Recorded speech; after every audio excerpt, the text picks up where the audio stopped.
everyone, this is Blake Hackbarth with Recruitment Hockey coming at you with another video.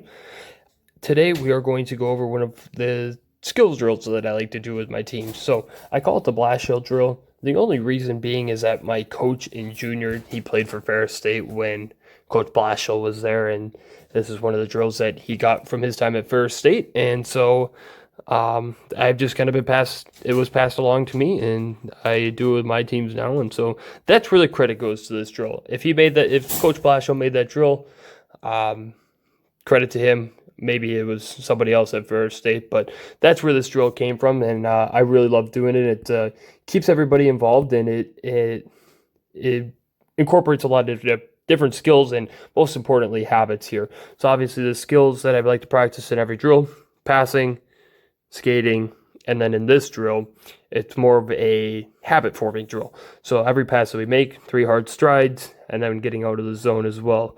So what we're going to do, we're going to put guys at all 4 blue corners. If you don't know what blue corner means, it's the corner of where the blue touches the boards. Is the terminology that I use. All these guys are going to have pucks, just a puck pile for each one of them. All right, we're going to run this drill at both ends so that we utilize as much ice as we can.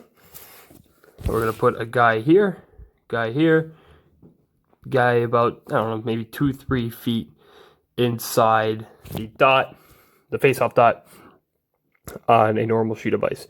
All right, in this drill, I require perfect passing. I believe that perfect practice makes for permanent players. So if they do miss a pass, I tell them to start the drill over, stop and start, get back, pick up a puck, and restart the drill. All right, I don't want guys to miss passes and be chasing them around the ice here. All right, so practicing to be perfect. That's just one of my philosophies, and I think it really helps require good passing, because if you know me, I cannot stand bad passing and bad skating.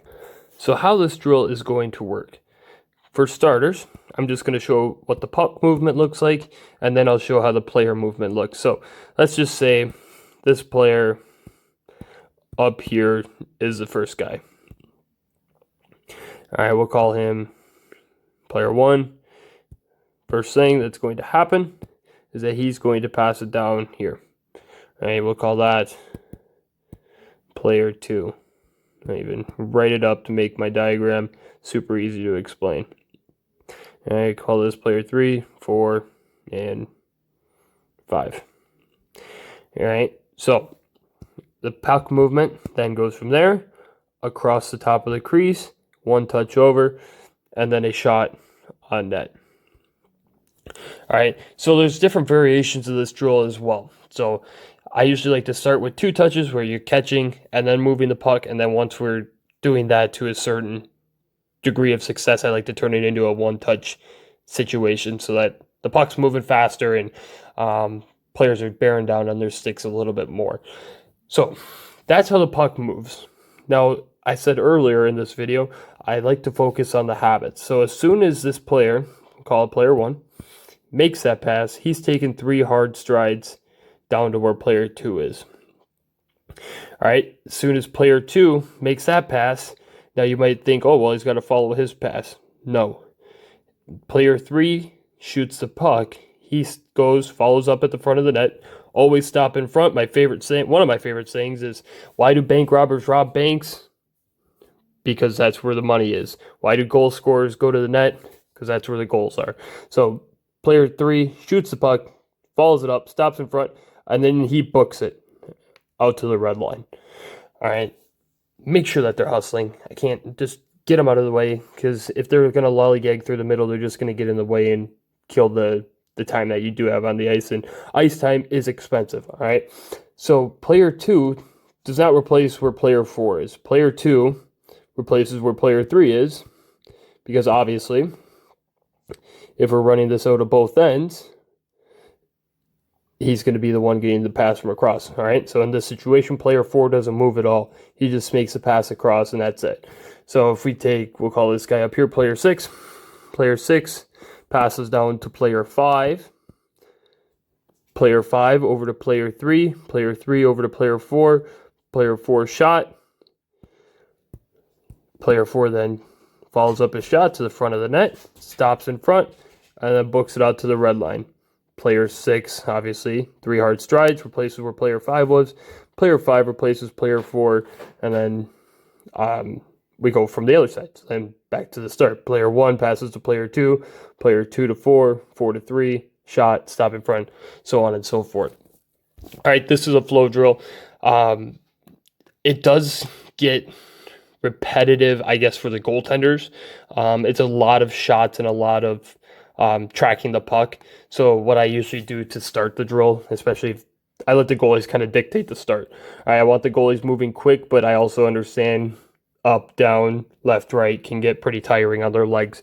So the way I kick the drill off for the next guy to go is once they get to that post. So let's say player 1 up here is the guy making the pass.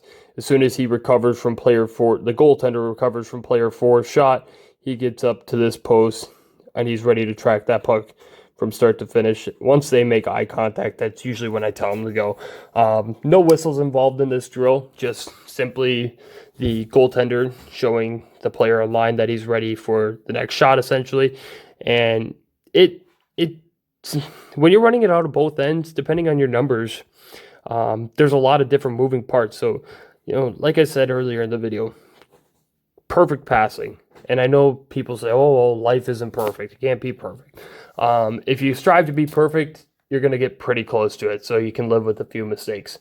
So perfect passing, 3 hard strides. Make sure you stay on the players for that. If they don't give you 3 hard strides, kill the drill and tell them to restart it.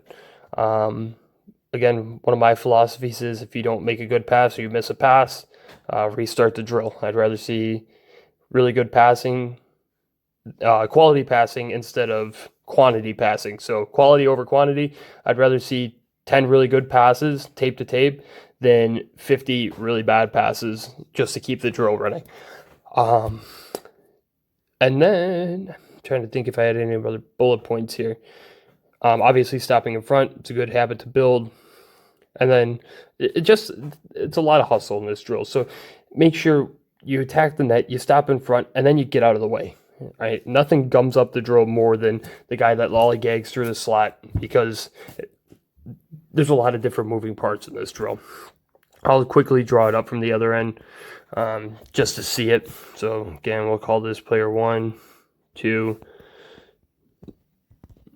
3, 4, 5, 6. Player 1 makes the pass down. Player 2 across to 4, over to player 3, shot, stop in front, hustle out to the red or the blue, depends, whatever you want. Make sure that they're filling in lines and keeping them even, and just move, pass and move, pass and move, pass and move, pass and move. I think that's pretty much it. That's all I have written down on my notes. As always, there's things that come up in drills where you're like, oh, I forgot to say that, or I forgot to mention that. So don't be afraid to, look at the drill and read and react to what you see going on. It's a super fun, super fast-paced drill, and I think players do like it, especially as like a pre-game drill, just because there are a lot of shots, and it's, I don't want to say tiring, but it's a lot of moving, but it's not overbearing. So it's not like you're moving up and down the ice, skating 200 feet. Short spurts is what you're working in here.